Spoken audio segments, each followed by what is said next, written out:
Oke, silakan, lebih enak kawan-kawan yang bertanya. Kalau saya kan seolah inisiatif. Kalau saya menganggap mau 8 tahun kayak mau hukuman mati gak, ini ada ilusi. Kenapa saya bilang ilusi? Dari mana? Sejak kapan terdakwa punya rencana, ikut rencana itu sejak dari Magelang? Kan ilusi. Padahal perbuatan saudara Ricky mengamankan senjata sudah didukung oleh lie detector. Bahwa dia jujur dalam rangka niat baik, jangan sampai terjadi hal-hal yang tidak menguntungkan atau terjadi kejadian yang tidak diharapkan. Sebagai seorang polisi punya kewajiban moral, punya diskresi.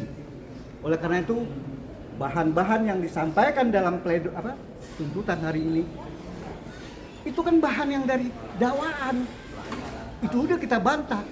Mana bukti yang mendukung bahwa si Ricky disuruh oleh si Sambo, disuruh oleh si Putri? Kapan? Di mana?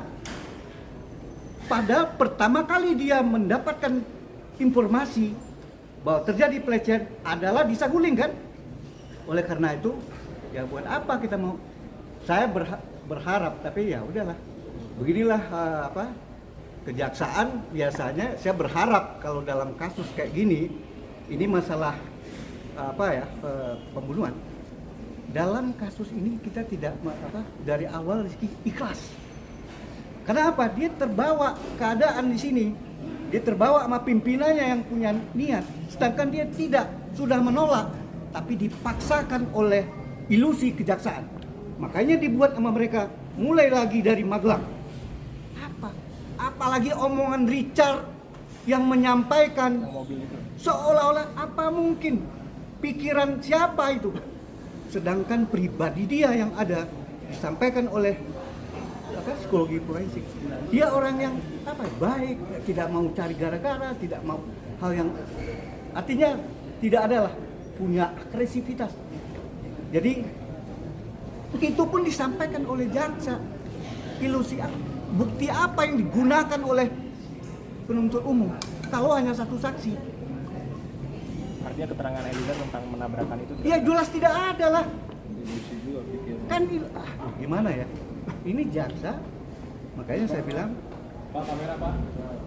Ilusinya sangat sampai seolah-olah si Ricky ini masih mengawasi, padahal dia si Joshua yang sendiri yang pengen karena dekat berarti. Nggak mungkin kalau Joshua tidak dekat, Ricky tidak satu mobil sejak dari Magelang. Tidak pernah ada persinggungan atau pertengkaran antara Joshua dengan Ricky. Makanya Ricky juga nyaman di mobil. Dan bukannya tidak pernah si Joshua menyampaikan, bertanya, anu saya di mana? Sejak di Magelang tuh udah disampaikan sama Ricky. Senjata kamu saya amankan, saya ini supaya nggak tadi apa-apa. Oh gitu bang? Ya, cukup ngerti dia. Gambar di mobil pada saatnya mana senjata saya bang? Tetap ditanya sama Joshua. Bang, tadi Pak Joshua saya taruh di sana, saya kira kamu di sana. Pokoknya ada Eliezer kok di sana. Kemudian apakah dengan Eliezer yang melakukan penembakan terakhir? Kan nggak tahu juga sih, nggak tahu juga Ricky ada rencana seperti itu. Rencana ini semuanya sejak sampai di Saguling, sejak ketemu dengan Sambo, ya kan? Coba ingat waktunya. Dari mana tuh penuntut umum menyatakan punya banyak waktu? Dari tanggal 7. Makanya saya bilang, wajar dong saya bilang ilusi. Karena berdasarkan hasil lie detector juga, itu yang dicurigai oleh penyidik. Makanya penyidik coba tanya pertanyaan dengan berbagai cara, dengan ilmu istilahnya dengan alat ya yang dianggap modern, poligraf, dipertanyakan itu. Tentu ada punya trik dan cara sehingga di situ disampaikan bahwa hasil dari wawancara Ricky Eliezer dia terindikasi jujur masalah di situ. Artinya apa? Bahwa dia mengamankan itu jujur, niat baik. Tidak ada membayangkan ada kejadian di mana?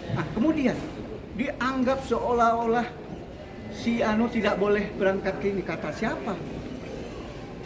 Walaupun dia tinggal di sana, ya wajar. Ini kan diminta oleh Bu Putri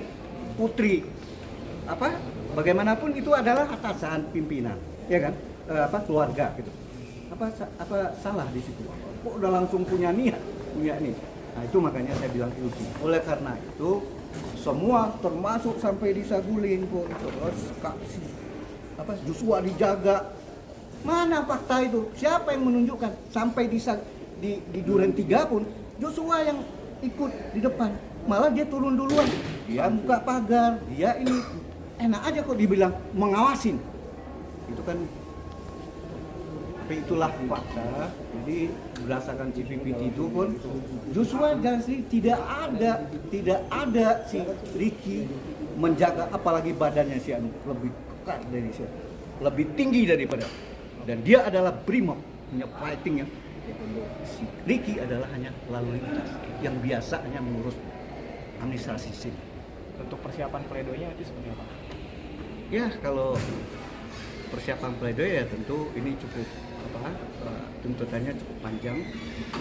Ya kita sudah mempersiapkan juga, mungkin sebagian separuh sepertiga lah kita sudah mempersiapkan. Tetapi itu intinya tetap bagi kita apa yang disampaikan. Misalnya seperti ini, dia kan sudah waktu disampaikan dia sudah semua menolak. Dari mana itu bisa disampaikan? Di dalam persidangan terakhir terdakwa termasuk backup itu ditolak, dicecer hakim dia tolak itu Pak, termasuk jaksa pun dibilang, tapi ya itu kan jaksa telah memaksakan. Harusnya kalau misalnya dalam satu persidangan pidana ini andai kata pun jaksa, polisi sudah menahan, hakim sudah menahan, kalau tidak benar ya takut kepada Tuhan dong, dia wakil Tuhan di bumi.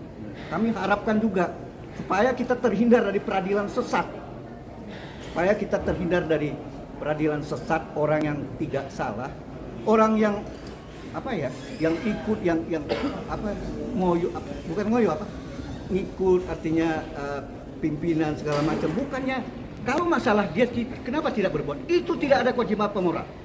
Karena dia pegawai di situ. Kalau dia menceritakan ke ajudan lain kepada si Richard, kalau terjadi di bawah kejadian apa-apa di antara, terjadi pro dan kontra, siapa yang membahayakan? Tentu dia bahaya. Dia juga bisa ditembak sama si Sambo, ya kan? Coba kita pikirkan. Dan dalam dari segi psikologi, bagaimana dia punya kemampuan untuk itu.